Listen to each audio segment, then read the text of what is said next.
Good morning, beautiful people. I'm Paula. No bullshit. Let's just talk about grief, death, dying, life, all the wonderful things in between. That's my cat you can hear.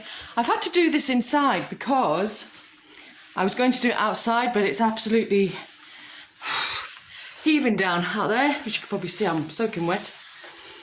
So, what I wanted to talk about today is very apt for the weather. I wanted to talk about change.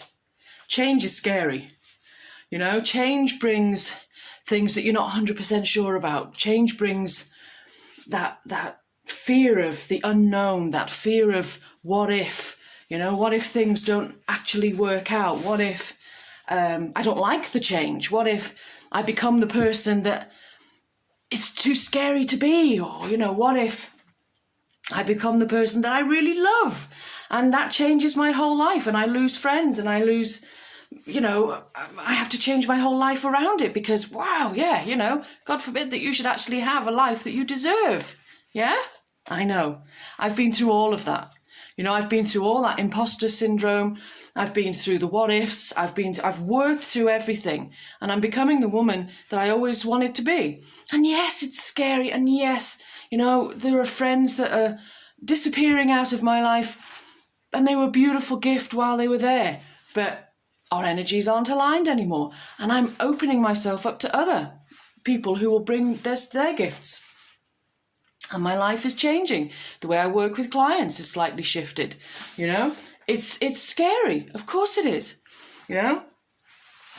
But for me, the scariest thing is not change, is allowing yourself to stay stagnant, is allowing yourself to remain in that darkness, in that grief-stricken stuckness.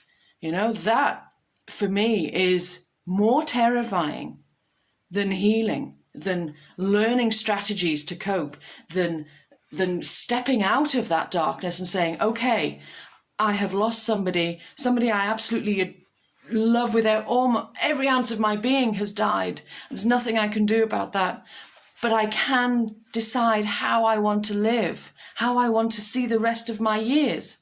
I had to make that decision after our son died. I had to decide whether or not I was going to stay in that grief-stricken, bereaved mother mode, or I was going to elevate my energy, heal the wound, because I had a daughter who needed me. I had a daughter with special needs, and she needed me. I couldn't be in that dark place. I had to be in hospitals 4 days a week and learning how to deal with autism and ADHD and dyspraxia, which I'd never heard of before. I had a whole system of life that I had to work out. And I also had to make that decision. I was 27 years old when Jack died. I had no idea how long I've still got left on this planet. But how did I want to see those years? How did I want them to be? Did I want them to be happy, full, exciting? Yes, there may be moments of grief. There may be moments of sadness, but did I want to stay in that energy? And the answer was a resounding no. My son deserved better. I deserve better. And so do you, right?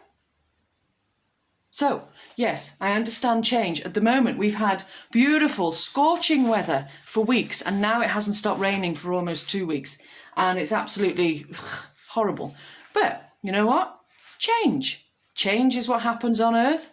Change happens inevitable, whether we like it or not. So you either roll with it or you stay stagnant, you stay stuck, you stay in an energy that is not for you and you feel out of step with the world. So you can either step in or you step out. I guess you've got to decide which one is better for you. Lots of love to you.